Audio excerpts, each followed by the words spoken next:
Hello student, क्या हाल चाल? सब बढ़िया। आज बाबू आ चुके हैं फिर से आपके बीच लेकर एक नया चैप्टर जो है एसिड बेस और सॉल्ट। क्लास 10th के लिए है ना। क्लास 10th के लिए ये चैप्टर है एसिड बेस और सॉल्ट, जो कि हम लोग बहुत अच्छी तरीके से पढ़ेंगे आज।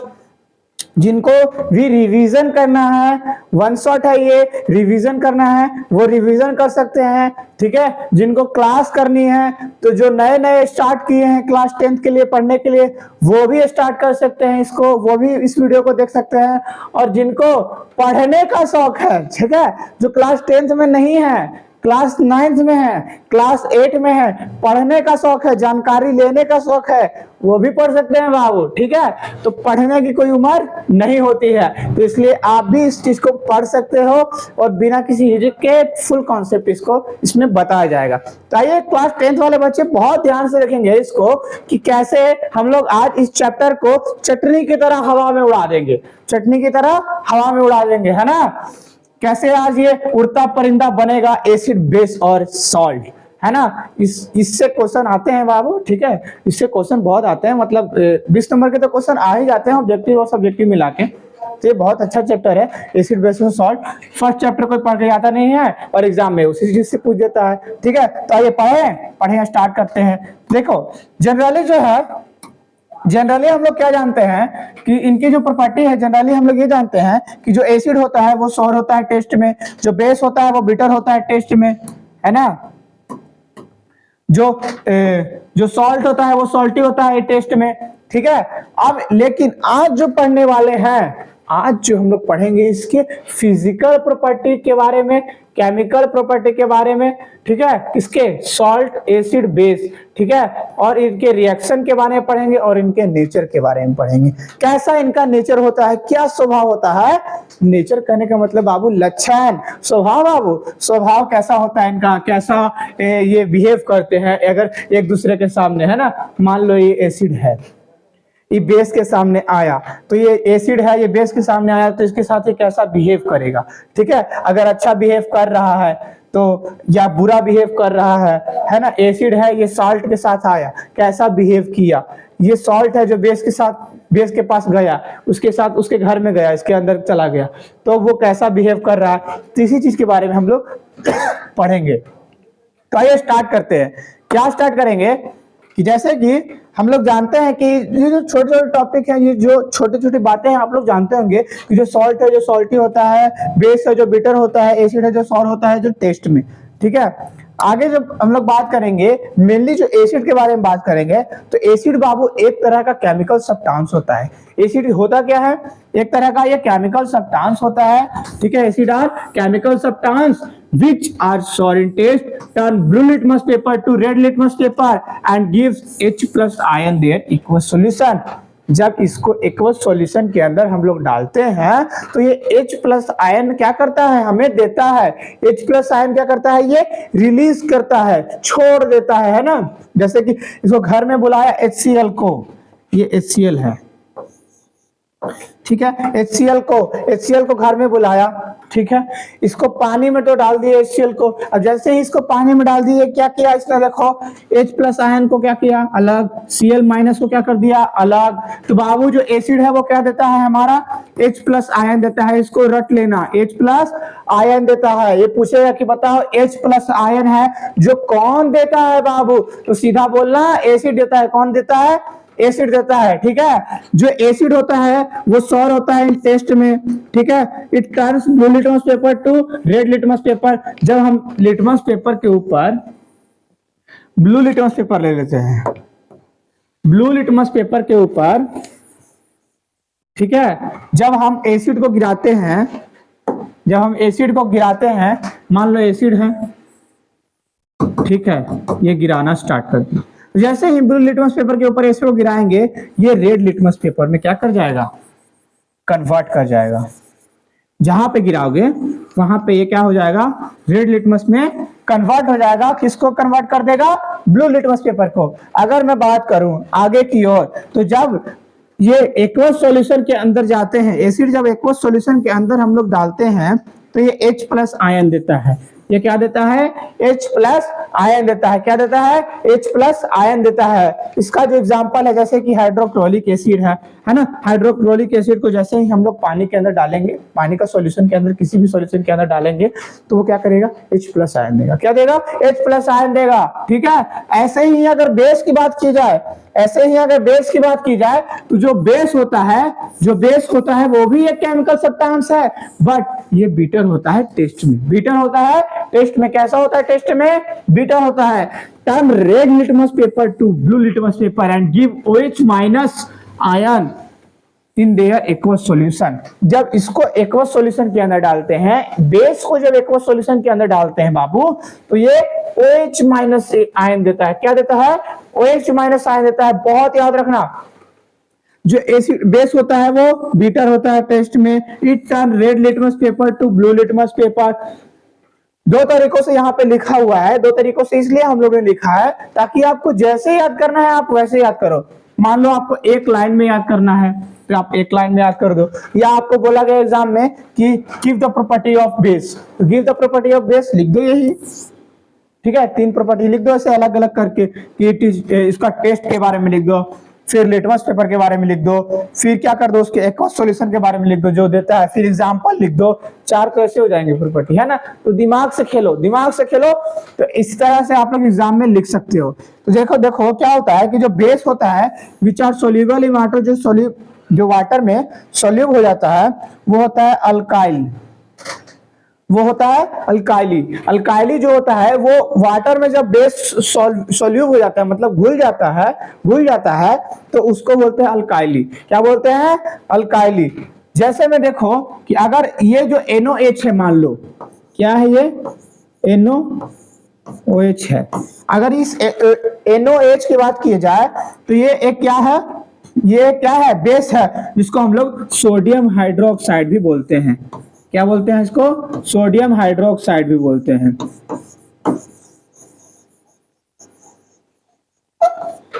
ठीक है, सोडियम हाइड्रोक्साइड बोलते हैं इसको, जो कि एक बेस है। क्या है बाबू, एक बेस है। और जब इसको हम एक्वस सॉल्यूशन में डाल देंगे, जैसे ही इसको एक्वस सॉल्यूशन में डालेंगे, मैं बार बार बोल रहा हूं, जब इसको एक्वस सॉल्यूशन में हम लोग डालेंगे तो ये Na प्लस और OH माइनस आयन को क्या कर देगा, रिलीज कर देगा, अलग अलग हो जाएगा, और ये देगा OH माइनस आयन। क्या देगा, OH माइनस आयन देगा। आगे बढ़ते हैं तो देखते हैं क्या कि जो हमारा टाइप ऑफ एसिड के बारे में देखेंगे कि इनके टाइप्स भी होते हैं बाबू।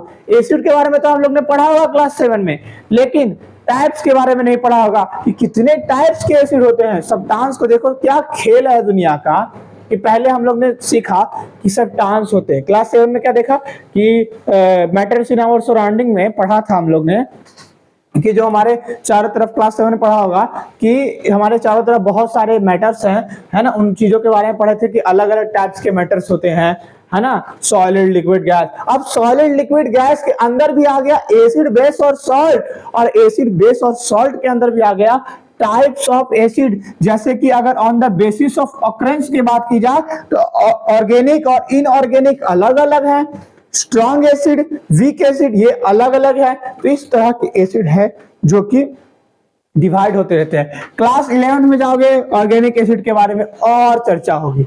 ऑर्गेनिक एसिड को फिर 2 भागों में बांट दिया गया होगा। ठीक है, तो आइए, जैसे कि जानते हैं कि टाइप्स ऑफ अगर एसिड की बात की जाए तो पहला जो है on the basis of occurrence में तो ऑर्गेनिक एसिड आता है। ऑर्गेनिक एसिड जो वो एसिड होता है, ऑर्गेनिक एसिड वो एसिड होता है which those acid which are found in nature on their earth. Earth के अंदर वो नेचर में प्रेजेंट रहते हैं, बहुत आसानी से मिल जाते हैं। जैसे कि बात की जाए सिट्रिक एसिड, सिट्रिक एसिड की बात की जाए तो वो नेचर में मिल जाते हैं, है ना, हमें नेचर में मिल जाते हैं ऑर्गेनिक एसिड। बट अगर इनऑर्गेनिक की बात की जाए बाबू, अगर इनऑर्गेनिक की बात कर रहे हैं तो इनऑर्गेनिक एसिड एक ऐसा एसिड होता है जो कि नेचर में जल्दी प्रेजेंट नहीं होता है, वो नेचर में हम लोग को नहीं मिलता है, उसको हम लोग को खुद बनाना पड़ता है, जो कि मैन मेड होता है, जो कि मैन मेड होता है। That mean we have to prepare them ourself, मतलब हम लोग खुद से उसका क्या करते हैं, प्रोड्यूस करते हैं, उसको खुद से बनाते हैं, है ना। जैसे कि HCl हाइड्रोक्लोरिक एसिड, जैसे कि HCl। आगे बढ़ते हैं। अब देखो टाइप्स ऑफ एसिड फिर है और on the basis of strength पर है। On the basis of strength पे मतलब उनकी लंबाई पे, उनकी शक्ति पे, स्ट्रेंथ पे। जैसे कि एक स्ट्रॉन्ग एसिड होता है, एक स्ट्रॉन्ग एसिड होता है, तो स्ट्रॉन्ग एसिड और एक होता है वीक एसिड। एक मजबूत एसिड जिसको एक बार एक बूंद डाल दिए तो आदमी खत्म, ठीक है। वीक एसिड जो जिसको डालने के बाद आदमी 4-5 घंटा बचे, उसको मान लो वीक एसिड है। जैसे कि एसिड की बात कर रहे हैं तो स्ट्रॉन्ग एसिड वैसा एसिड होता है, वो एसिड होते हैं which completely dissociate in their aqueous solution and acid that release more H plus ion when this dissolve in aqueous solution। Strong acid ऐसे एसिड होते हैं जो सीधी सीधी अगर बात करें बाबू, सीधी सीधी जो बात करें, ये जो है जो पानी में एक्वस सॉल्यूशन में अच्छी तरह से मिल जाते हैं, अच्छी तरह से मिल जाते हैं। बट ये जो है H प्लस आयन जो है, H प्लस आयन बहुत ही ज्यादा देते हैं। क्या देते हैं? H प्लस आयन ज्यादा देते हैं, H प्लस आयन ज्यादा देते हैं। लेकिन जैसे ही हम लोग वीक एसिड की बात करते हैं, जैसे ही हम लोग वीक एसिड की बात करते हैं, तो जो वीक एसिड होता है वो वैसे एसिड होते हैं जो कंप्लीटली डिसॉल्व नहीं होते हैं, कंप्लीटली डिसॉल्व नहीं होते हैं इनके एक्वस सॉल्यूशन में। इनके एक्वस सॉल्यूशन में is not dissolve in this completely in their aqueous solution and give less H plus ion in their aqueous solution। इनके पास जो आयंस, जो लेस H प्लस आयंस होते हैं, इनके पास लेस एक्वस सॉल्यूशन में less plus H plus ion होते हैं। इनके पास H प्लस जो आयन होता है वो क्या होता है? बहुत ही कम होता है। किनके पास कम होता है? वीक एसिड के पास। इसीलिए तो जिसके पास कम शक्ति रहेगा बाबू, तो कम में ना पावरफुल रहेगा, वो कम पावरफुल रहेगा। जैसे कि अगर स्ट्रॉन्ग एसिड की बात की जाए, इसके पास ज्यादा H प्लस आयन है तो ये स्ट्रॉन्ग एसिड है, जिसके पास कम H प्लस आयन है वो वीक एसिड बोल दिए उसको, है ना। वीक आदमी ऐसे एसिड, ऐसे आदमी, है ना। तो जैसे कि बात की जाए कि इनके जो एग्जाम्पल के बारे में, तो स्ट्रॉन्ग एसिड में आ जाएगा HCl H2SO4, ऐसे लिख दो इसको, So4, ठीक है। और जैसे ही वीक एसिड की बात की जाए, वीक एसिड का जो एग्जांपल है वो है HCCOH फॉर्मिक एसिड, जिसको हम लोग बोलते हैं फॉर्मिक एसिड, HCOOH, है ना। इसको ये ऐसे रहता है ऊपर इसके, ठीक है। और इसके यहाँ बॉन्ड होगा। क्लास 11 में आप लोग को पढ़ना है फॉर्मिक एसिड के बारे में, है ना। इसको कार्बोक्सिलिक एसिड भी बोलते हैं। आइए बढ़े आगे। टाइप्स ऑफ, आप देखो टाइप्स ऑफ एसिड के बारे में पढ़ा, तो अब इनके तीसरा पॉइंट में हो जाएगा। तीसरा पॉइंट है कि on the basis of concentration, on the basis of concentration, on the basis of concentration में देखेंगे तो कंसंट्रेटेड एसिड होता है, एक होता है डाइल्यूटेड एसिड, डाइल्यूटेड एसिड, एक होता है कंसंट्रेटेड एसिड। तो कंसंट्रेटेड एसिड वैसा एसिड होता है, वो एसिड होते हैं जो बहुत ही स्मॉल क्वांटिटी में एनी अदर सॉल्यूट और वाटर इज प्रेजेंट, मतलब बहुत ही कम क्वांटिटी में कोई अदर पार्टिकल आता है, कोई अदर पार्टिकल। मतलब कि एक कंटेनर है बाबू, एक कंटेनर है, अगर मान लो, अगर एक कंटेनर है, इसमें मान लो डाल दिया मैंने HCl हाइड्रोक्लोरिक एसिड डाल दिया, लेकिन अगर ये एक्वस सॉल्यूशन है, अगर ये एक्वस सॉल्यूशन है तो इसमें वाटर रहेगा, इसमें वाटर भी रहेगा। तो वाटर की जो क्वांटिटी होनी चाहिए, अगर इसमें बहुत ज्यादा कम है, इसमें इस सॉल्यूशन में बहुत ज्यादा कम है और HCl एसिड की मात्रा ज्यादा है, तो उसको बोलेंगे कंसंट्रेटेड एसिड। क्या बोलेंगे? कंसंट्रेटेड एसिड बोलेंगे। अगर अदर सॉल्यूट का मतलब होता है अगर अदर पार्टिकल इसमें कम है, वाटर है, ठीक है, और कोई मान लो कुछ पार्टिकल्स है जिसको सॉल्यूट बोलते हैं। सॉल्यूट सॉल्वेंट पढ़ा है ना रे, पढ़ा है ना। तो उसी को तो बोल रहे हैं कि वाटर और सॉल्यूट, अगर सॉल्यूट कम है, सॉल्यूट क्या है? कम है, हाइड्रोक्लोरिक एसिड के कंपेयर में सॉल्यूट कम है, तो उसको बोलेंगे कंसंट्रेटेड एसिड। क्या बोलेंगे? Concentrated acid. जैसे ही बात की जाए कंसंट्रेटेड एसिड की, कुछ नहीं बोलो, सबको बोलो कि अगर किसी एक्वस सॉल्यूशन में सॉल्यूट और वाटर की जो प्रेजेंटेशन है वो कम है, किसके मुताबिक, हाइड्रोक्लोरिक एसिड के कंपेयर में कम है, तो वो जो एसिड होगा, वो जो सॉल्यूशन होगा, जो फॉर्म होगा नया एसिड, उसको बोलेंगे कंसंट्रेटेड एसिड। क्या बोलेंगे? Concentrated acid. आ गया ना बाबू समझ में? इसका जो एग्जांपल है जैसे कंसंट्रेटेड HCl, कंसंट्रेटेड HCl।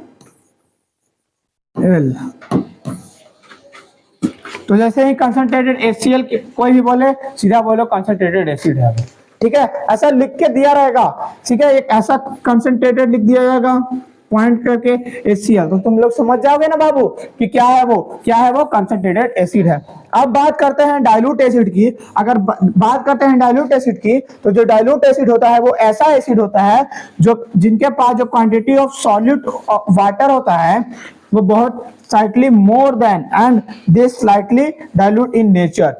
इनके पास जो जैसे कि इनके पास क्या था, कंसंट्रेटेड एसिड के पास क्या था, सॉल्यूट की मात्रा कम थी, लेकिन ऐसा डाइल्यूट एसिड में नहीं होगा। डाइल्यूट एसिड में क्या होगा कि जो सॉल्यूट की जो मात्रा होगी, क्वांटिटी होगी, वो बढ़ जाएगी और एसिड की क्वांटिटी क्या हो जाएगी, घट जाएगी। जैसे कि एग्जांपल ले लो, डाइल्यूटेड HCl या डाइल्यूटेड H2SO4। तो डाइल्यूटेड एसिड में हम लोग ने ये सीखा कि जो इसके पास जो क्या होता है, एसिड की जो क्वांटिटी होती है वो कम होती है और सॉलिड की क्वांटिटी क्या होती है, ज्यादा होती है। तो इसके कारण इसको क्या नाम दिया गया, डाइल्यूटेड एसिड नाम दिया गया। बात समझ में आ रहा है? बात समझ में आ रहा है। चलो ठीक है, आगे बढ़ते हैं। आगे बढ़ते हैं तो देखेंगे कि बेस के बारे में।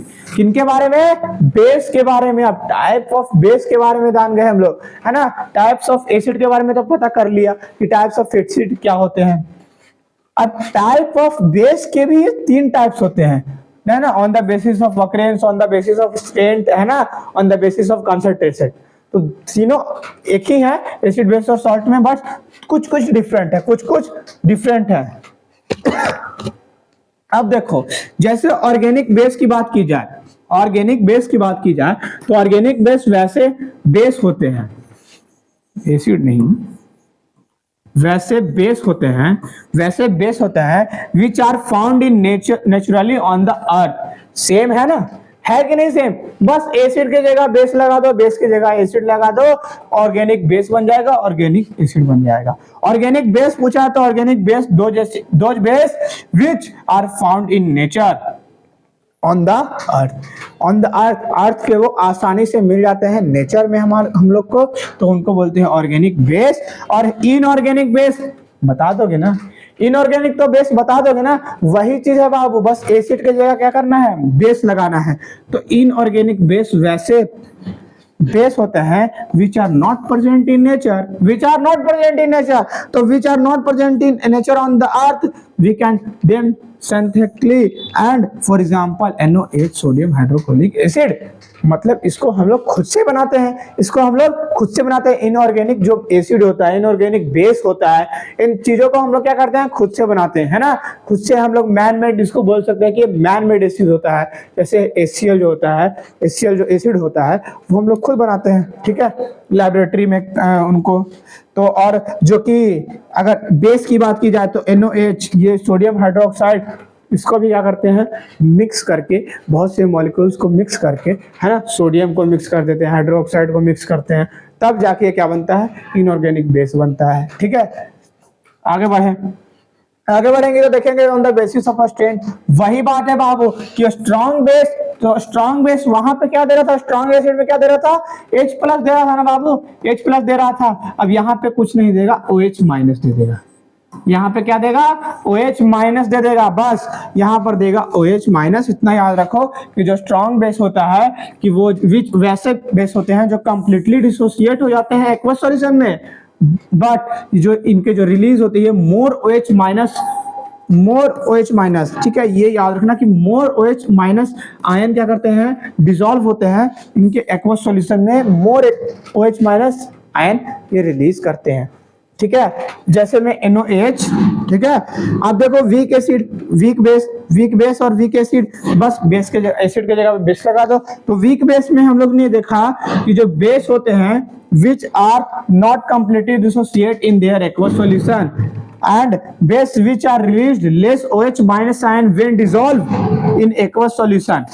जब जब क्या होता है, एक्वस सॉल्यूशन के अंदर हम लोग किसी भी बेस को डालते हैं और उन बेस में क्या होगा कि जो OH माइनस की जो क्वांटिटी होगी अगर वो कम है ना, तो उसको समझ लेना कि वो क्या है, वीक बेस है। कैसा बेस है, वीक बेस है ना। जैसे कि बात करते हैं अब आगे कि on the basis of concentration, वैसा कंसंट्रेटेंट जिनके अंदर सॉल्यूट क्या हो, ज्यादा होगा, जिनके अंदर क्या होगा, सॉल्यूट की मात्रा ज्यादा होगी, तो वो डाइल्यूटेड बेस होगा। क्या होगा, डाइल्यूटेड बेस होगा। अगर सॉल्यूट की मात्रा कम है, सॉल्यूट की मात्रा कम है, बेस की मात्रा ज्यादा है, बेस की क्वांटिटी क्या है, ज्यादा है, तो सीधा बोलो कंसंट्रेशन। क्या बोलो, कंसंट्रेशन। अगर बात की जाए डाइल्यूट बेस की, तो इसके अंदर जो सॉल्यूट होगा, इनके अंदर जो सॉल्यूट होगा वो क्या होगा, ज्यादा होगा। क्या होगा, ज्यादा होगा। और जो बेस होगा वो क्या होगा, वो कम होगा। तो यही बस बात है, यही छोटी मोटी बातें हैं बाबू, और इसी को हम लोग चर्चा करते हुए आगे बढ़ जाएंगे और आगे देखेंगे। On the occurrence of concentration हो गया, स्ट्रॉन्ग बेस पढ़ लिया हम लोग ने, कंसंट्रेशन पढ़ लिया, ठीक है, ओके 3 है। अच्छा, अब देखो बात करते हैं, इतना चीज तो हम लोग ने पढ़ लिया कि एसिड क्या होता है, बेस क्या होता है, कितने टाइप्स के होते हैं एसिड, कितने टाइप्स के बेस होते हैं, इन चीजों के बारे में पढ़ लिया। सोचो 6 टाइप्स के बेस होते हैं, 6 टाइप के एसिड होते हैं, है ना। On the basis of occurrence, on the basis of strength, on the basis of concentration, इन तीनों टाइप्स के अंदर 2-2 टाइप्स है, तो मान लो 6 टाइप्स का तो हो गया। तो 6 टाइप के एसिड होते हैं, 6 टाइप के बेस होते हैं। इन चीजों के बारे में हम लोग ने पढ़ा। कौन सा OH माइनस देगा तो वो कौन स्ट्रॉन्ग बेस होगा, कौन अगर ज्यादा माइनस क्या OH माइनस कम दे रहा है तो वो वीक बेस होगा। ये भी पढ़ा हम लोग ने कि H प्लस आयन अगर ज्यादा दे रहा है तो वो एसिड होगा। वो कौन सा एसिड होगा, स्ट्रॉन्ग एसिड होगा। अगर H माइनस आयन कम दे रहा है तो वो कौन होगा, वीक एसिड होगा। क्या होगा, वीक एसिड होगा। और क्या हम लोग ने पढ़ा, और आप लोग ने पढ़ा कंसंट्रेटेड में कि कंसंट्रेटेड एसिड वैसा एसिड होता है जिनका जो सॉल्यूट होता है, जिनके अगर किसी एक्वस सॉल्यूशन में उनका जो सॉल्यूट होता है वो कम होता है और एसिड की मात्रा ज्यादा होती है, एसिड की क्वांटिटी क्या होती है, ज्यादा होती है, तो उसको क्या बोलते हैं, कंसंट्रेटेड एसिड। और जो अगर डाइल्यूट एसिड में ये पढ़ा कि इनकी जो सॉलिड की जो क्वांटिटी होती है वो ज्यादा होती है और एसिड की क्वांटिटी कम होती है। तो यही चीज हम लोग ने पढ़ा बाबू। अब पढ़ेंगे chemical property of acid and base. क्या पढ़ेंगे, chemical property of acid and base. तो chemical property of acid and base में देखेंगे, डायरेक्ट यहाँ पर देखेंगे कि कैसे होता है। कि देखो अगर एसिड है, मान लो कोई, उसको मेटल के साथ रिएक्ट कर दिए, एसिड है तुम्हारे पास, एसिड है, ले लिए कटोरी में एसिड, ले आया एगो लोहा को, बोला कि भैया डाल दीजिए, है ना, लोहा इस पे लोहे के ऊपर क्या कर दीजिए, एसिड डाल दीजिए। लोहा क्या एक मेटल है कि नहीं है, आयरन एक मेटल है कि नहीं है बाबू, है। तो मेटल जब है तो एसिड उसके ऊपर डालेंगे तो वो बना लेगा बाबू salt plus H2, salt plus H2 अलग रहेगा, सॉल्ट बना लेगा। क्या हो जाएगा, मेन प्रोडक्ट इसका सॉल्ट बना लेगा। अगर जैसे ही डाले एसिड मेटल हाइड्रोक्साइड में एसिड को जैसे ही डालेंगे तो वो बना लेगा सॉल्ट और H2O। क्या बना लेगा, सॉल्ट और H2O, दोनों क्या हो जाएंगे, अलग अलग हो जाएंगे। एसिड नहीं बनेगा बाबू, एसिड को जब मेटल के साथ रिएक्ट करवाएंगे तो वो सीधा सॉल्ट बनाएगा, H2O बनाएगा। जैसे ही एसिड को मेटल ऑक्साइड के साथ रिएक्ट करवाएंगे वो बनाएगा सॉल्ट और H2O। क्या है, बनाएगा सॉल्ट और H2O। जैसे ही एसिड को फिर से मेटल कार्बोनेट के साथ रिएक्ट करवाएंगे, मेटल कार्बोनेट बहुत ही अच्छा धातु होता है, मेटल होता है, तो जब मेटल कार्बोनेट के साथ हम लोग एसिड का रिएक्शन करवाएंगे तो वो क्या देगा, 3 प्रोडक्ट देगा, सॉल्ट देगा, H2O देगा और CO2 देगा। CO2 गैस नाम सुने हो ना, H2O पानी देगा, CO2 गैस देगा, तीन सारी चीजों को देगा। एसिड है, एसिड को फिर से मेटल हाइड्रोजन कार्बोनेट के साथ रिएक्ट करवा दिए, किसके साथ में रिएक्ट करवा दिए, मेटल हाइड्रोजन कार्बोनेट के साथ। जैसे ही इसको रिएक्ट करवाएंगे एसिड को, वो देगा सॉल्ट H2O प्लस CO2। क्या देगा? Salt H2O CO2। देखो कॉमन आएगा, यहां से क्या आ रहा है? कॉमन आएगा, तो इनमें कंफ्यूजन जरूर होगा तुमको, इन दोनों में कंफ्यूजन होगा कि किसके साथ कौन सा रिएक्ट करेगा तो क्या देगा। तो इनको बहुत अच्छे से ध्यान लेना है, इसको स्क्रीनशॉट आप लोग ले लेना, क्योंकि ये एग्जाम में पूछा जाता है कि अगर क्वेश्चन बोलेगा कि what is effect when metal hydroxide is react with acid then what will be the give product, है ना, क्या प्रोडक्ट वो देता है, तो आपको बोल देना है वहां पर सॉल्ट प्लस H2O, काम खत्म। He gives the salt plus H2O, काम खत्म। अब देखो लास्ट जो है एसिडिक ऑक्साइड जो है, जब वो बेस के साथ, देखो बेस के साथ जब वो रिएक्ट करेगा तो सॉल्ट देगा और H2O देगा, सॉल्ट देगा और H2O देगा। जैसे ही एसिडिक ऑक्साइड और बेस के साथ रिएक्ट करेगा वो देगा सॉल्ट और H2O देगा, सॉल्ट और H2O। इतना बात समझ में आ गया? इतना बात समझ में आ गया? आगे बढ़े, आगे बढ़ते हैं।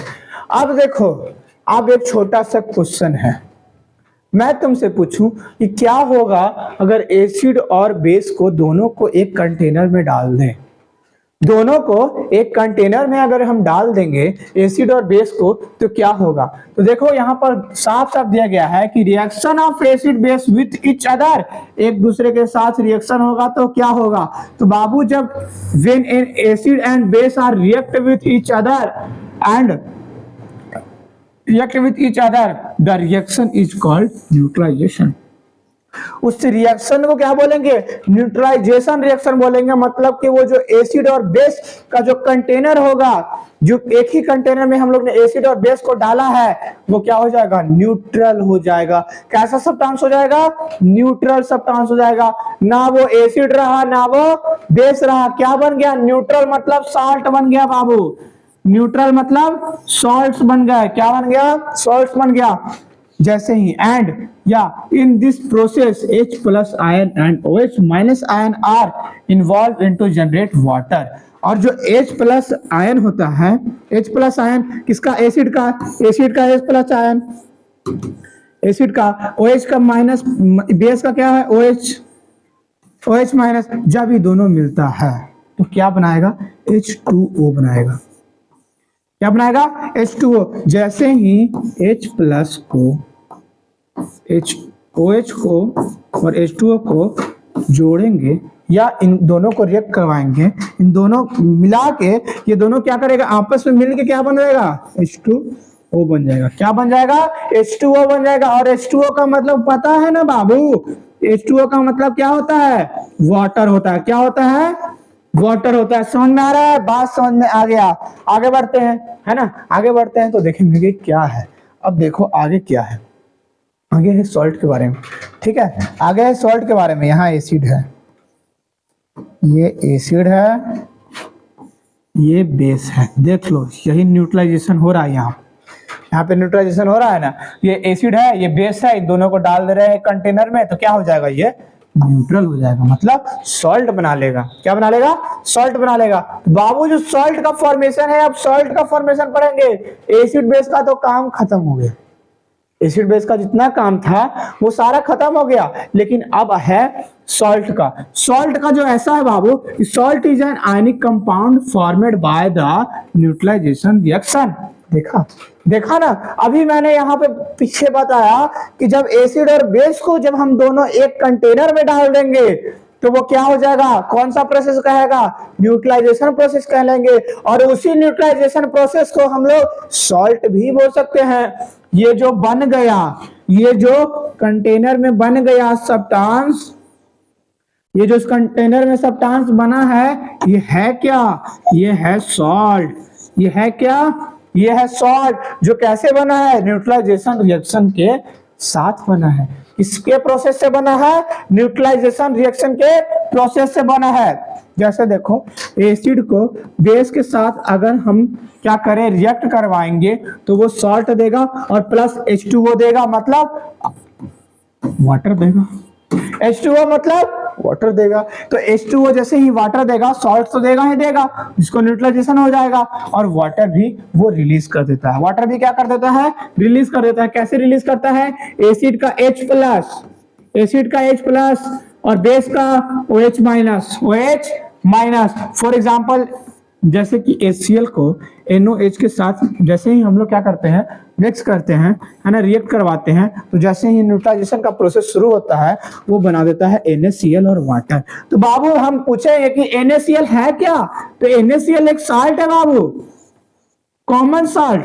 NaCl है क्या, एक कॉमन साल्ट जिसको हम लोग डेली नीमक नून कहते हैं ना बाबू, बिट नून, है ना, नून रोटी खाएंगे जिंदगी संगी बिताएंगे, वही वाला नीमक है। ये क्या है, नमक है। NaCl एक है क्या, नमक है, जो कॉमन साल्ट हम लोग बोलते हैं कि जो NaCl है तो नमक है, जो कि समुद्र से हम लोग निकालते हैं, है ना, और उसको हम लोग सुखाते हैं तो वो नमक बनता है ना, बहुत सा प्रोसेस होता है। तो जैसे ही अगर हम लोग इसको लेबोरेटरी में बना रहे हैं तो जब हाइड्रोक्लोरिक एसिड को और NaOH को मिक्स करेंगे तो वो बना देगा सॉल्ट। क्या बना देगा, सॉल्ट, जो कि NaCl होगा। और वो NaCl सॉल्ट जो होता है वो कॉमन सॉल्ट होता है, उसको हम लोग खा भी सकते हैं, उसको हम लोग खा भी सकते हैं। तो बाबू सॉल्ट था यही कि कैसे सॉल्ट बनता है। अब इसके बारे में आगे हम लोग चर्चा करेंगे कि सॉल्ट होते हैं जो इनका केमिकल फॉर्म होता है, जो सॉल्ट का केमिकल फॉर्म होता है वो अलग अलग होते हैं। कौन कौन से अलग अलग होते हैं सर, देखो, पहला होता है सोडियम हाइड्रोक्साइड, दूसरा होता है ब्लीचिंग पाउडर, तीसरा होता है बेकिंग सोडा, चौथा होता है वॉशिंग सोडा और पांचवा होता है प्लास्टर ऑफ पेरिस।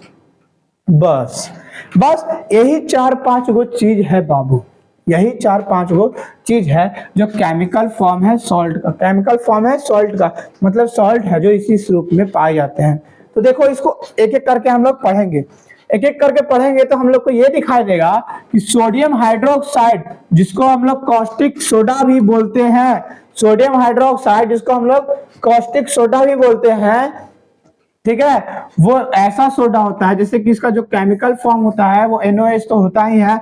जब इससे इलेक्ट्रिसिटी पास होता है, जब इससे करंट, इलेक्ट्रिसिटी मतलब करंट जब इससे पास होता है इसके एक्वस सॉल्यूशन के अंदर से, तो जो NaCl होता है ये डिकम्पोज करता है NOH। क्या करता है, डिकम्पोज कर देता है NaOH, ठीक है। क्या कंपोज करता है, मतलब बेस को क्या कर देता है, अलग कर देता है। बेस को क्या कर देता है, अलग कर देता है बाबू, है ना। एसिड NaCl क्या है, NaCl जैसे मान लो NaCl है, कोई सॉल्यूशन है ना, उसके अंदर से हम इलेक्ट्रिसिटी पास करके ये है क्या, एक सॉल्ट है। NaCl है क्या, एक सॉल्ट है ना, NaCl एक सॉल्ट है। तो जैसे ही NaCl के अंदर से हम लोग क्या करेंगे, इलेक्ट्रिसिटी पास करेंगे तो ये NaOH दे देगा। क्या दे देगा, NaOH दे देगा, जो कि एक बेस है, जो कि एक क्या है, बेस है, जो कि एक बेस है। और ये कभी भी हमको मंजूर नहीं होगा कि वो एक इलेक्ट्रिसिटी पास करे और बेस दे दे, है ना। ये बहुत दुख की बात है बाबू कि जब NaCl सॉल्ट के अंदर से हम लोग इलेक्ट्रिसिटी पास करते रहे तो बेस दे दे रहा। क्या करेंगे उस बेस का, चलो कोई बात नहीं। आगे है कि इसके यूजेस के बारे में कि इसके क्या क्या यूजेस हो सकते हैं। तो बाबू पहला जो यूजेस है वो सॉप्स एंड डिटर्जेंट पाउडर बनाने में होता है। डिटर्जेंट पाउडर बनाने में होता है, सॉप साबुन में लक्स कोजी, है ना, लक्स साबुन, है ना, डव, लव, ये सारे साबुन बनाने में क्या होता है बाबू, इसका यूज होता है। आगे बढ़ते हैं जैसे, तो it is used to PVC manufacturing. It is used to PVC manufacturing मतलब PVC का पाइप होता है। पाइप, PVC क्या होता है, एक पाइप होता है, PVC मटेरियल होता है जिससे हम लोग पाइप बनाते हैं, है ना। ये जो पाइप दिखाई दे रहा है तुमको, ये PVC पाइप है, देखो ये PVC क्या है, पाइप है। और it is used to in paper manufacturing, paper बनाने के लिए भी इसका यूज किया जाता है, पेपर बनाने के लिए भी इसका यूज किया जाता है। सॉल्ट का अधिकतर जो चीज है उसको पेपर में, है ना, डिटर्जेंट में यूज किया जाता है, ज्यादा हम लोग यूज करते हैं। It is used to oil refining, जो ऑयल होता है उसको रिफाइन करने के लिए, मतलब साफ करने के लिए, है ना, उसका यूज सॉल्ट का भी यूज किया जाता है, जिसको कॉस्टिक सोडा का यूज हम लोग करते हैं, कॉस्टिक सोडा का यूज करते हैं। आगे है ब्लीचिंग पाउडर के बारे में, ब्लीचिंग पाउडर के बारे में बाबू। तो ब्लीचिंग पाउडर एक इसका जो केमिकल फॉर्मूला होता है वो CaOCl2, ओके, CaCl2। तो ये जो होता है वो it is produced by action of chlorine on dry slaked lime. इनके जो ड्राई स्केल्ट लाइम होते हैं, पढ़ा होगा क्लास 8 में आप लोग ने ड्राई स्केल्ट लाइम के बारे में। सॉरी, ड्राई सल्ट लाइम के बारे में आप लोगों ने पढ़ा होगा क्लास 7 में कि कैसा होता है। जो जब ये क्लोरीन के साथ रिएक्ट करता है, जब ये क्लोरीन के साथ रिएक्ट करता है तो ये ब्लीचिंग पाउडर का निर्माण करता है। वो क्या करता है? ब्लीचिंग पाउडर का प्रोड्यूस करता है। और ब्लीचिंग पाउडर का यूज हम लोग इस तरह करते हैं कि जब ब्लीचिंग पाउडर जो होता है वो कॉटन के, लाइन और इंडस्ट्री में यूज होता है। कॉटन जो होता है और लाइन जो इंडस्ट्री होती है उनमें यूज होता है ना। It is used in paper manufacturing, paper में भी यूज होता है इसका। Bleaching wood pulp in paper factories, ठीक है। जो लकड़ी से भी क्या बनता है? लकड़ी से ना बनता है बाबू पेपर। तो पेपर इंडस्ट्री में जो लकड़ी होता है उसको पतला करने के लिए, थिक करने के लिए, ब्लीचिंग पाउडर का साफ करने के लिए उसको ब्लीचिंग पाउडर का इस्तेमाल करते हैं, ठीक है। और oxidation agent in the chemical industries, disinfecting drink water, जो जैसे कि वाटर है उसको हम लोग साफ करने के लिए भी ब्लीचिंग पाउडर का यूज करते हैं, है ना। जो बड़े बड़े ये लगे होते हैं, क्या बोलते हैं, सप्लाई वाटर जिसमें पानी क्या होता है, प्यूरिफाई होता है, तो उसमें ब्लीचिंग पाउडर का यूज भी किया जाता है। आगे बढ़िए, आगे बढ़ते हैं तो देखते हैं कि बेकिंग सोडा के बारे में। तो बेकिंग सोडा जो होता है वो ऐसा होता है, लिखा हुआ है यहाँ पे कुछ अलग है,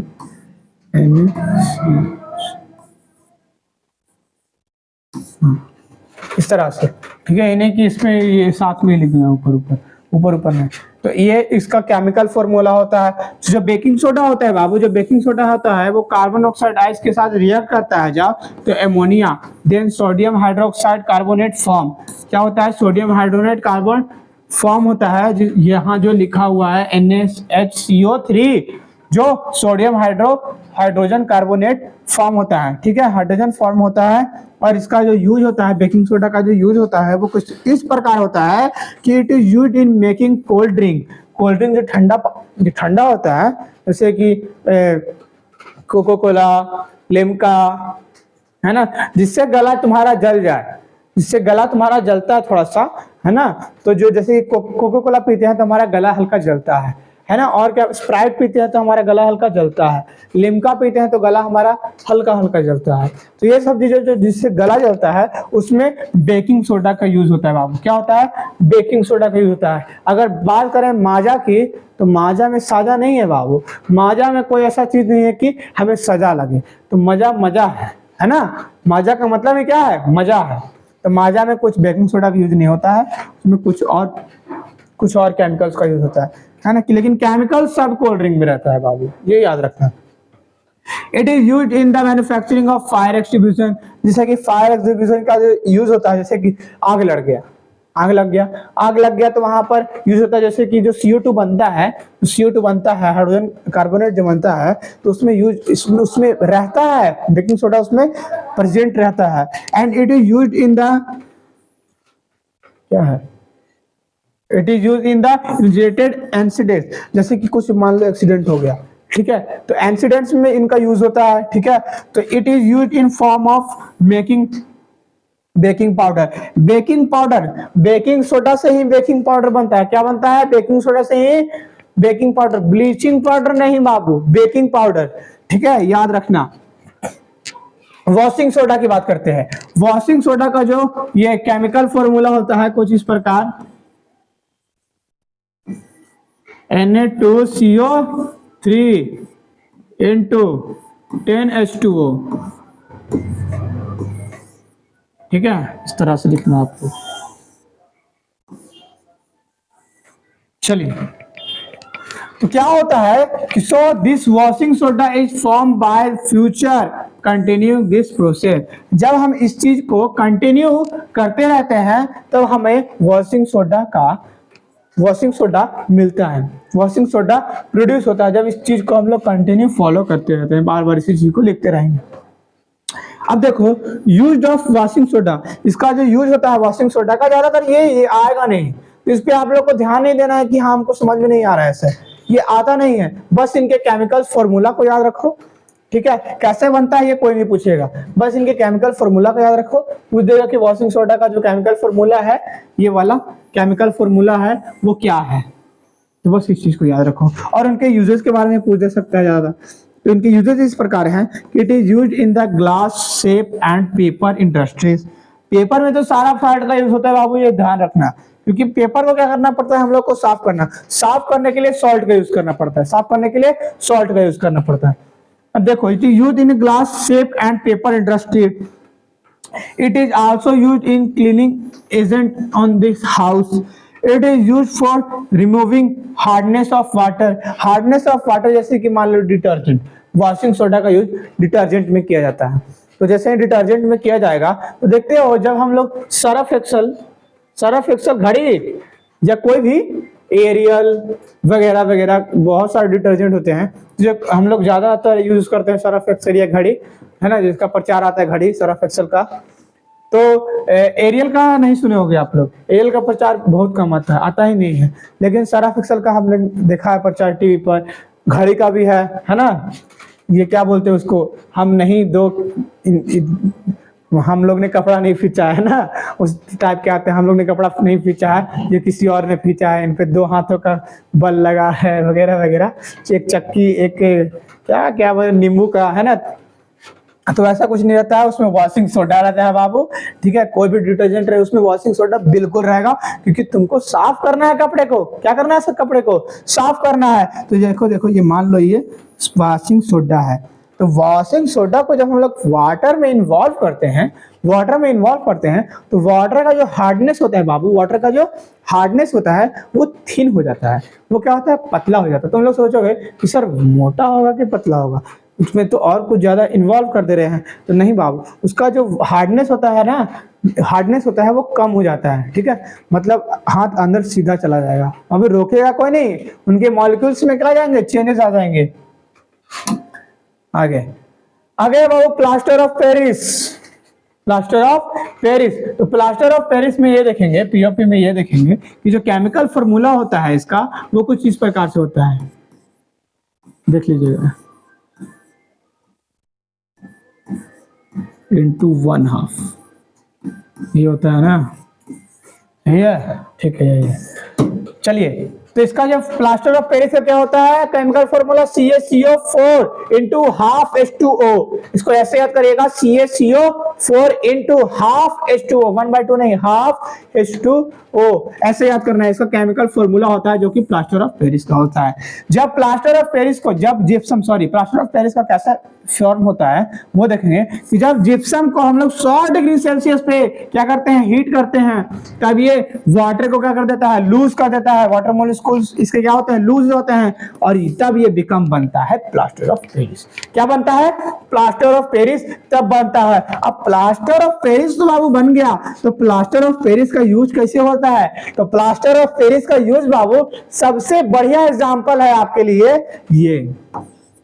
ये मैडम गई होंगी, पापा की परी हैं, गई होंगी घूमने के लिए, तो घूमने के लिए गई होंगी तो अपना एक्सीडेंट करवा ली, है ना। तो जब इन्होंने एक्सीडेंट करवाया तो इनका क्या हो गया, हैंड क्या हो गया, फ्रैक्चर हो गया। जैसे ही इनका हैंड फ्रैक्चर हुआ, डॉक्टर के पास गए, डॉक्टर बोला कि अब तो प्लास्टर ऑफ पेरिस का निर्माण करना होगा, है ना। जिप्सम को 100 डिग्री सेल्सियस पे गर्म किया डॉक्टर ने, है ना, और तुरंत हाथ पे पहले बैंडेज लगाया, पहले बैंडेज, ताकि प्लास्टर ऑफ पेरिस सटे ना, पहले बैंडेज लगाते हैं डॉक्टर, फिर बैंडेज लगा के प्लास्टर ऑफ पेरिस लगा दिया। प्लास्टर ऑफ पेरिस लगाने से क्या होता है कि जो हमारे जैसे वो टाइट हो जाता है, ठीक है, ऐसे रखना है तो बॉडी को बस ऐसे ही रखना है, ठीक है, हिलाना नहीं है, इसको ऐसे ही रहेगा। देखते हो ऐसे कोई गला में टांग लेता है, कोई ऐसे लेके चलता है ना, किसी का पैर टूट जाता है तो वो पैर लेके ही सोता है, वो उठता है नहीं। फिर इसका यूज हम लोग खिलौने बनाने के लिए भी करते हैं ना। ये लाल भुगुन बाबू हैं, ये लाल भुनी बाबू हैं, ये लाल भुगुन बाबू और ये मिसिस लाल भुगुन बाबू, ठीक है। तो ये इनका यूज खिलौने बनाने में भी होता है, ठीक है। एक राजा रहे होंगे, एक रानी रही होगी, इस तरह की जो कठपुतलियां होती हैं उनका यूज, उनका जो फॉर्मेशन होता है वो प्लास्टर ऑफ पेरिस से होता है। जैसे मूर्तियां भी जो होती हैं बाबू, जैसे गणेश जी की हमारी मूर्ति होती है ना, किसी भी चीज की मूर्ति होती है, जो डेकोरेशन के सामान होते हैं, जैसे कि हम लोग घर में जो लगाते हैं, गोल गोल सा एक रहता होगा, है ना, तो उसको जब लगाते हैं तो वो भी प्लास्टर ऑफ पेरिस का होता है, ठीक है। अब क्या करते हैं बाबू, फ्रैक्चर के लिए बता दिए, और ये जो होता है फॉर मेकिंग सरफेस स्मूथ, जो हमारा जो सरफेस होता है उस पर भी हम लोग प्लास्टर ऑफ पेरिस का यूज करते हैं, ताकि हमारा जो सरफेस हो वो क्या हो, स्मूथ हो, क्या हो, स्मूथ हो। कितना चीज के बारे में तो हम लोग ने पढ़ लिया कि बाबू सॉल्ट क्या होता है, एसिड क्या होता है, बेस क्या होता है। ठीक है, अब पढ़ेंगे यूनिवर्सल इंडिकेटर के बारे में। क्या पढ़ेंगे? Universal indicator. मतलब यूनिवर्सल इंडिकेटर का मतलब होता है pH value of any substance. How to identify pH value of any substance and how to identify कि कैसे pH वैल्यू से हम लोग पता करेंगे कि वो सब्सटेंस एसिड है या बेस है या सॉल्ट है या न्यूट्रल, मतलब सॉल्ट मतलब न्यूट्रल है या एसिड है या बेस है, तो ये pH वैल्यू से ही पता चलेगा। अगर मान लो लिटमस पेपर नहीं है, लिटमस पेपर तुम्हारे पास नहीं है और तुमको ला के मैंने दे दिया दूध, क्या दे दिया? दूध। मैंने बोला बाबू इसका जो पीएच वैल्यू है, इसका जो पीएच वैल्यू होगा, दूध का जो पीएच वैल्यू होगा वो 6.4 से लेके मान लो 6.7 तक है, तो तुम क्या बोलोगे? तुम क्या बोलोगे? तुम बोलोगे सर अगर, पहले बता देते हैं कि एसिड कब पीएच वैल्यू देता है, कब बेस पीएच वैल्यू देता है ना। इसको अल्काइलिन को क्या बोलते हैं? बेस बोलते हैं। क्या बोलते हैं? बेस बोलते हैं। तो जैसे ही देखते हैं हम लोग कि जो यूनिवर्सल इंडिकेटर होता है, जो पीएच स्केल जो होता है, वो कैसे आइडेंटिफाई करता है कि अगर बाबू ये 7 है, किसी चीज का पीएच वैल्यू अगर 7 है तो वो न्यूट्रल होगा, एकदम न्यूट्रल, ना इससे ज्यादा ना इससे कम होना चाहिए। अगर 7.1 भी है, 7.00001 भी है ना, तो ये बेस हो जाएगा। अगर 6.9 भी है ना, 6.9000 है, 1 है, तो ये आ जाएगा एसिड में, बेस नहीं। बेस होने के लिए इसको पूरा एक्यूरेट 7 होना पड़ेगा। बेस होने के लिए क्या होना पड़ेगा? पूरा एक्यूरेट 7 होना पड़ेगा इसका पीएच वैल्यू, तब जाके ये बेस, तब जाके ये न्यूट्रल कहलाएगा। बाबू सॉरी गलती बोल दिए, तब जाके ये न्यूट्रल बोलेंगे इसको कि हाँ भैया, हाँ सर, हाँ चाचा, ये न्यूट्रल है अगर इसका पीएच वैल्यू एग्जैक्ट 7 है। क्या है? एग्जैक्ट 7 है, तब इसको बोलेंगे न्यूट्रल। लेकिन अगर जैसे ही बात की जाए एसिड की बाबू, तो जैसे ही बात की जाए एसिड की, तो अगर 6 है, 5 है, 4 है, 2 है, 0 है, 0 से लेके 6 तक है या 7 तक है ना, 7 तक भी है ना, तो 7 से लेके 0 या 0 से लेके 7 तक जितना भी पीएच वैल्यू होगा किसी सब्सटेंस का, सीधा बोलना वो एसिड है। क्या है वो? एसिड है। अगर मैंने बोला कि 7 के बाद और 14 से पहले, 7 के बाद और 14 से पहले कोई भी सब्सटेंस है, वो कोई और नहीं, वो क्या है? बेस है। क्या है वो? बेस है। तो इतना समझ में आ गया ना बाबू, इतना तो समझ में आ गया कि सर 0 से लेकर 7 तक, अगर कोई भी 7 तक मैंने बोल रहा है, 7 तक मतलब 7 नहीं, 7 तक 0, 6.99 हो सकता है, लेकिन 7 एग्जैक्ट 7 नहीं, 7 हो जाएगा तो बेस हो जाएगा, सॉरी न्यूट्रल हो जाएगा। न्यूट्रल मतलब सॉल्ट हो जाएगा। ठीक है, सॉल्ट हो जाएगा। लेकिन अगर आप लोग को बेस एसिड बनाना है तो 6.999999 तक जाइए, लेकिन 7 मत लिखिए। जैसे ही आपने 7 लिख दिया किसी चीज का पीएच वैल्यू, वो बन जाएगा न्यूट्रल।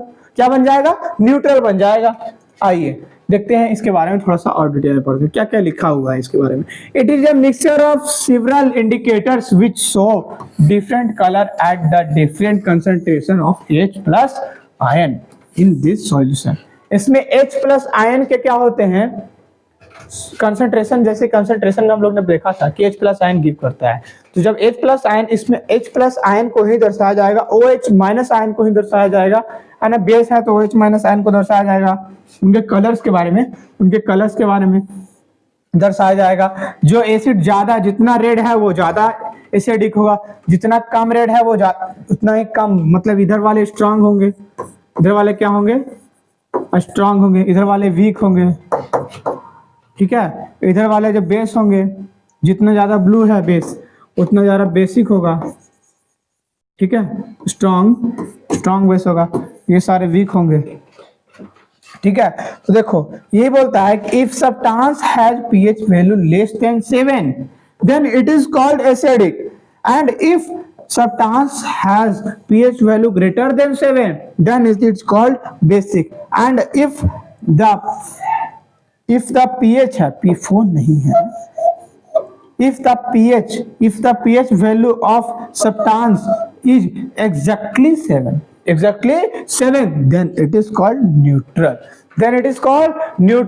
तो वैसे सब्सटेंस जिनका pH वैल्यू एग्जैक्ट 7 है उनको बोलेंगे न्यूट्रल, और वैसे सब्सटेंस जिनका pH वैल्यू 7 से क्या है, कम है, तो उनको बोलेंगे एसिडिक। और वैसे सब्सटेंस जिनका pH वैल्यू क्या है, बेस है, उनका pH वैल्यू क्या है, 7 से ज्यादा है, तो उनको बोलेंगे बेसिस। क्या बोलेंगे, बेसिस। आगे चलते हैं। आगे ये है कि जो क्या है pH वैल्यू जो हमारे डेली लाइफ में यूजेस होते हैं, तो हम लोग को पढ़ना जरूरी है कि कौन कौन से pH वैल्यू हैं जो हमारे लिए इंपॉर्टेंट है, जो क्वेश्चन में भी पूछे जाएंगे। तो कुछ इस प्रकार है कि our body work effectively between the pH of 7 to 7.8, and if there is some change in then our body does not work effectively. Effectively मतलब अच्छे से, इफेक्टिवली मतलब अच्छे से। अगर हमारा जो बॉडी का जो pH वैल्यू होता है वो 7 से लेकर 7.8 तक होता है ना, 7.7 तक भी हो सकता है, 7.8 तक होता है, ठीक है। तो इनके बीच में हमारा pH वैल्यू होता है, ठीक है। तो इनके बीच में हमारा क्या होता है, pH वैल्यू होता है हमारा बॉडी का। तो जब हमारा बॉडी का pH वैल्यू या तो कम हो जाए 7 से, या 7.8 से ज्यादा हो जाए, तो हमारा जो बॉडी होता है वो सही से काम नहीं करता है, कुछ ना कुछ क्या होते हैं, बीमारियां आने लगती हैं, कुछ ना कुछ बीमारियां आने लगती हैं। अब देखो दूसरा पॉइंट है कि जो pH value of rain less than 5 point called acidic rain. अगर बारिश हो रही है बाबू, बारिश हो रही है और बारिश के क्या जो pH वैल्यू है, जो पानी का जो बारिश के पानी का जो pH वैल्यू है वो 5.6 से कम है, 5.6 से क्या है, कम है। तो जैसे ही तुमको बोले कि कोई पानी पड़ रहा है उसका वैल्यू 5.6 से कम है, तो सीधा बोलना वो एसिड रेन है, अम्ल वर्षा, जिसको हिंदी में बिहार बोर्ड के बच्चे कहते हैं कि अम्ल वर्षा, एसिड रेन। अम्ल वर्षा मतलब एसिड रेन है। क्या है ये, एसिड रेन है। अब जैसे कि बात करते हैं, with the help of pH we get the know whether the water is contaminated और नॉट। जब वेदर आता है तो हम लोग पहले ही चेक कर लेते हैं, है ना। हमारे जो साइंटिस्ट इतने महान हैं कि हम लोग पहले ही चेक कर लेते हैं कि उसका pH वैल्यू कैसा है, ताकि हम लोग सबको संकेत कर दे, ताकि सबको पता चल जाए कि हाँ आज खतरा नहीं है ना। कभी भी बारिश हो सकता है बाबू, इसलिए ज्यादा प्रदूषण ना फैलाए, है ना। तीसरा जो टॉपिक है वो है टूथपेस्ट में नमक है या नहीं, है ना। टूथपेस्ट में, है ना, पहचान क्या आपके टूथपेस्ट में नमक है, क्या आप भी अपने टूथपेस्ट से संतुष्ट नहीं है ना। तो आज देखते हैं इसका क्या होता है। Tooth decay start when pH value mouth become less than 5.5 with the help of pH we can prevent our teeth from decay। अगर हमारा टूथ जो है, मतलब जो माउथ है, माउथ के अंदर जब pH वैल्यू 5.5 से कम हो जाएगा, है ना। शरीर का तो है बाबू 7.7 से लेकर 7.8 तक, लेकिन जैसे ही हमारे मुंह का pH वैल्यू 5.5 से कम हो जाएगा, तो हमारा जो दांत होता है वो डिके होना शुरू होता है। डिके मतलब होता है खराब होना, डिके मतलब खराब होना स्टार्ट कर देता है। क्या होता है, खराब होना स्टार्ट कर देता है।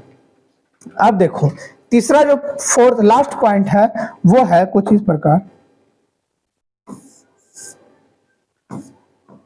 फोर्थ पॉइंट है वो है इस प्रकार कि plant need specific pH value of for their healthy growth and we can get good growth for the particular plant by knowing the soil and pH value of particular plant.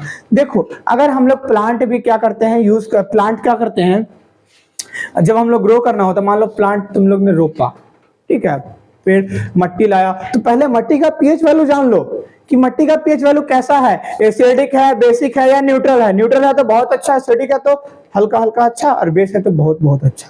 ठीक है, तो जब उसका क्या होगा, सॉइल का जो pH value होगा वो बेसिक होगा तो बहुत अच्छा है। और लेकिन प्लांट का भी पीएच वैल्यू तुम लोग को जानना है।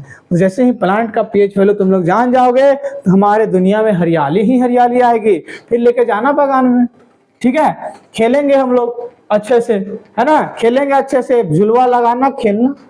ठीक है, तो यही था बाबू हमारा आज का जो टॉपिक, जो कि हम लोग ने कवर कर लिया। तो आज के लिए इतना ही। Thank you for watching my videos and thank you for supporting your likes comments. तो प्लीज वीडियो को लाइक करें अगर अच्छा लगे हो तो। ठीक है, तो चलते हैं, जय हिंद।